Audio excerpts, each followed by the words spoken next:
This November, over 200 nations will gather in Glasgow to pledge new carbon reduction targets as part of the UN's COP26 conference. This will have a major impact on government, investors, and businesses, as well as reach across global economies. Momentum to achieve net zero is building, and if you are looking to get ahead, science-based targets will help your ESG strategy. Here are 5 things you should know about setting science-based targets.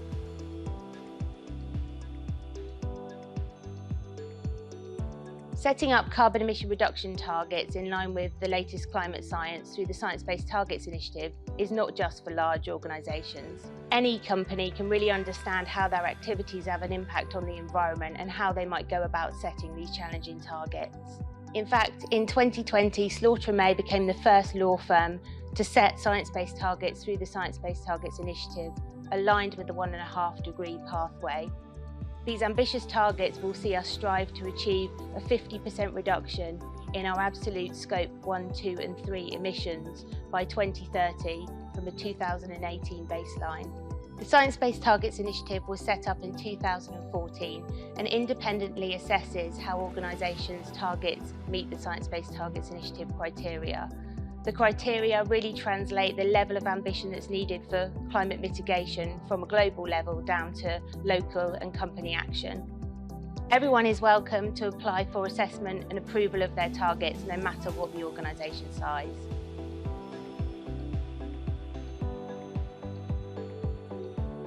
People ask what is the point of achieving a science-based target or approved science-based target, and the starting point is perhaps the reputational benefits, the sense that you're signing up to do something and do the right thing. And let's be clear, our country has signed up to reduce carbon emissions, and therefore every business has its own responsibility to participate in that, at least on a sort of pro rata basis. So sooner or later this is going to become a mandatory thing rather than a voluntary or discretionary thing, whether that's because of the weight of expectation for business to do this will be so great, or in fact there will be absolute regulatory obligations to do that. The process illuminates a lot of other things in your business.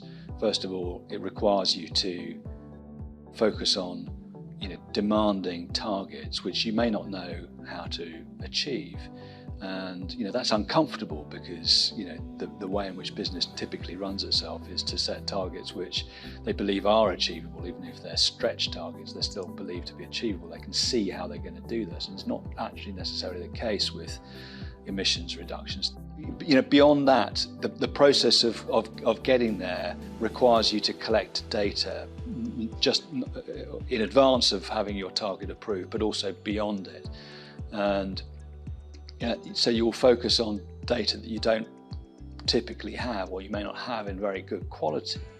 And the data of what is the carbon emission intensity or absolute emissions of the supply chain, and you'll have to look at the detail of your supply chain. And many businesses have got thousands of suppliers, and obviously you need to focus on the ones that are going to make the biggest difference initially. But having proper methodology to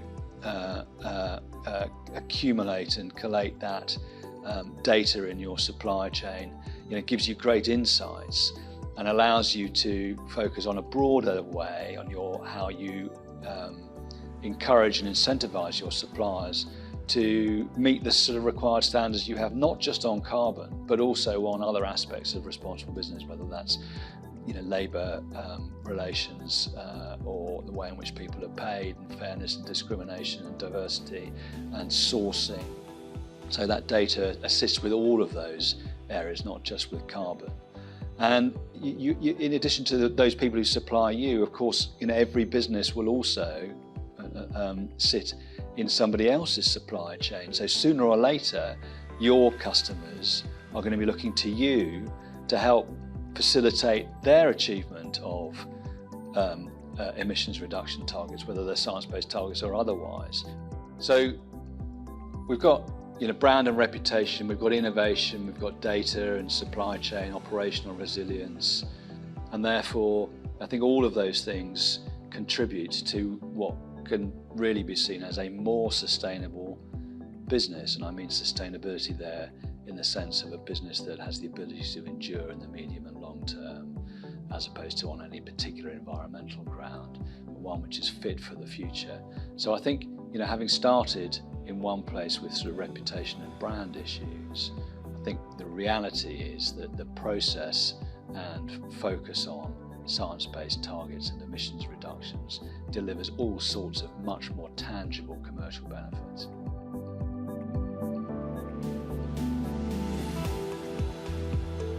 So science-based targets are emission reduction targets, so offsetting doesn't count towards progress in meeting those targets. So emission reductions occur when you look at your company's activities and you make changes to reduce the amount of pollution that goes into the atmosphere because of them.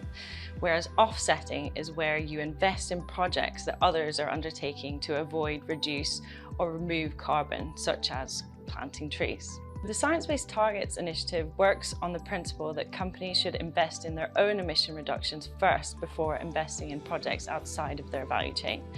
And whilst we recognise that there's a really urgent need to scale up climate finance, it really shouldn't come at the expense of making emission reductions in your own operations and value chain. Science-based targets must include the emissions that the company produces directly, which is known as Scope 1 emissions under the Greenhouse Gas Protocol, and they also must include the emissions from power, heat and steam that the company consumes, which is known as Scope 2. Companies must look at the emissions that come from their suppliers and their customers.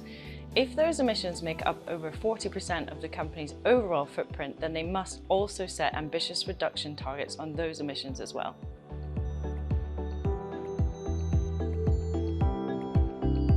As things like the Task Force for Climate-Related Financial Disclosures and other frameworks spread, more and more businesses will have to make climate disclosures by law.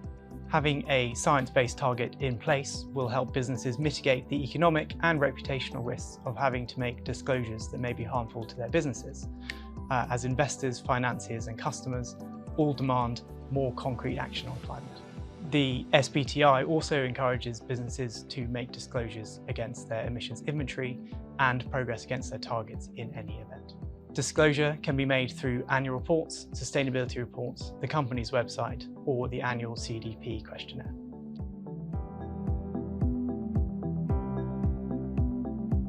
One of the first challenges that borrowers or issuers face when they're looking to issue or borrow sustainable finance products is that they don't have a sustainability framework or they don't have KPIs in place. It can actually surprise people how long it takes to build and develop such a framework or establish the KPIs. And I think that's where science-based targets can be really helpful and enable you to get ahead and actually access these sustainable finance products. When you're looking to market your green or sustainability linked product, you're going to have to go on a roadshow and your ESG credentials are really going to come under scrutiny. Similarly, if you're using a loan product and you have KPIs or use of proceeds, again, the banks are going to expect a presentation. And I don't think that you should underestimate the level of scrutiny that your ESG credentials are going to come under. If KPIs are based on science-based targets, then that can be really helpful to give investors confidence. And that's because you have the confidence that your KPIs are robust and that they're aligned with the latest scientific thinking. This year, we've seen a lot of sustainability-linked loans, and actually, where the targets have been carbon-based emission targets, that has really helped to smooth the process because they're based on the latest climate science. What we've seen is banks these days have their own ESG teams, and the individuals in those teams are very sophisticated and really have an understanding of the sustainability market. And so having science-based targets really helps to smooth the negotiation process. And it's not just a day one benefit, I think, it's also a benefit when you look forward, because if you have science-based KPIs and your strategy changes or the science develops, then an amendment process will be facilitated by using these science-based targets, either avoiding a consent threshold altogether or having a lower consent threshold amongst your banks because they have confidence in the targets that you're selecting. I think a final advantage of using science-based targets is that they have validation through the Science-Based Target Initiative, SBTi. So if you're going to get a third-party opinion, that can really help speed up the process and make you one step ahead of the game. Those were our 5 things to know about setting science-based targets. If you would like to discuss how Slaughter and May can help you and your business shape ESG strategy, please get in touch with partner and head of sustainability Jeff Twentyman or your usual Slaughter and May contact.